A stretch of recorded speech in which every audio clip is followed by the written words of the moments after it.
Friends, ఈ వీడియోని చూసే ముందు ఈ వీడియో మాత్రం తప్పకుండా లైక్ చేయండి.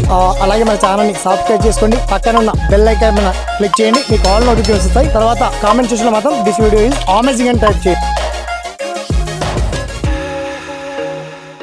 హాయ్ ఫ్రెండ్స్, మొత్తంలో ఇవాళ ఈ వీడియోలో ప్రధానమైనటువంటి చర్చ అండ్ మెయిన్ టాపిక్ కూడా ముఖ్యంగా తెలంగాణ అంగన్వాడీ వర్కర్లకు, టీచర్లకు, సూపర్వైజర్లకు, ముఖ్యంగా అంగన్వాడీ విద్యార్థులకు భారీ గుడ్ అండ్ వెల్ ఇన్ఫర్మేషన్ వచ్చింది WDCW నుంచి, women's and child development department నుంచి.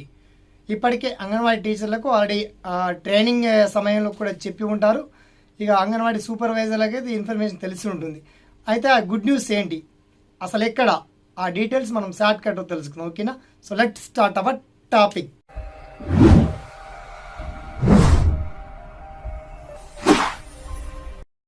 ఫ్రెండ్స్, మొత్తానికి తెలంగాణ రాష్ట్ర వ్యాప్తంగా నిరుద్యోగుల్లో అంటే అంగన్వాడీ సెంటర్లలో ఏదైతే విద్యార్థులు చదువుకుంటున్నారో వాళ్ళకి 4 రకాల 4 టైప్స్ ఆఫ్ యూనిఫామ్స్, కొత్తగా యూనిఫామ్స్ను ప్రభుత్వం రిలీజ్ చేస్తుంది.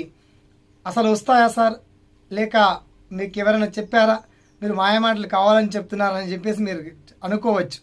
కాస్త బయటి ప్రపంచం వచ్చి పేపర్ న్యూస్ చదవండి, టీవీ ఛానల్స్ చూడండి, లేదా ICDCA ప్రాజెక్ట్ కార్యాలయ అధికారుల ద్వారా, మహిళా శిశు సంక్షేమ శాఖ అధికారుల ద్వారా ఇన్ఫర్మేషన్ తెలుసుకోండి. ఓకే, యూనిఫామ్స్ తప్పకుండా వస్తున్నాయి.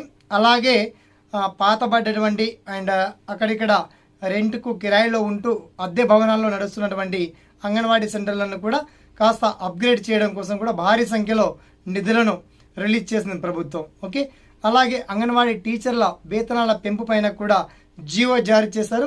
ఆల్రెడీ ఆటోమేటిక్గా నెక్స్ట్ వచ్చే మంత్ జూలై నుంచి వాళ్ళకి శాలరీస్ కూడా ఏకదం భారీ సంఖ్యలో ఇంక్రీజ్ అవ్వడం జరుగుతుంది.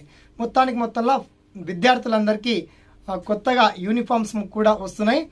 కుదిరితే అంగన్వాడీ సెంటర్లలో ప్రతి అంగన్వాడీ టీచర్స్ కూడా విద్యార్థులు కనీసం ఫస్ట్ క్లాస్ వరకు కనీసం బేసిక్ నాలెడ్జ్, ABCDలు కావచ్చు, తెలుగు అక్షరాలు కావచ్చు, ఇంగ్లీష్ అక్షరాలు కావచ్చు, ఇలా వాళ్ళకి బేసిక్ నాలెడ్జ్, ఏ భాష అయినా సరే, ఏ రాష్ట్రమైనా సరే కనీసం బేసిక్ నాలెడ్జ్ నేర్పించాలి అనేటువంటి ఆలోచన ప్రభుత్వం దగ్గర ఉంది. కాబట్టి కాస్త అంగన్వాడీ బలోపేతం కోసం నిధులను ఎక్కువగా సమకూర్చడంతో పాటు అంగన్వాడీ ఉద్యోగుల జీతాల పెంపుతో పాటు విద్యార్థులకు నూతన యూనిఫామ్స్ కూడా వచ్చాయి. మరి టైప్ ఆఫ్ యూనిఫామ్స్ 4 రకాలు ఉన్నాయి. ఆ రంగులతో పాటు మిగతా డీటెయిల్స్ మీకు వీడియో కింద లింక్ మాత్రం అప్డేట్ చేస్తానండి. ఓకేనా? సదామి సేవలో ESPN education YouTube channel. Thanks for watching. జై హింద్.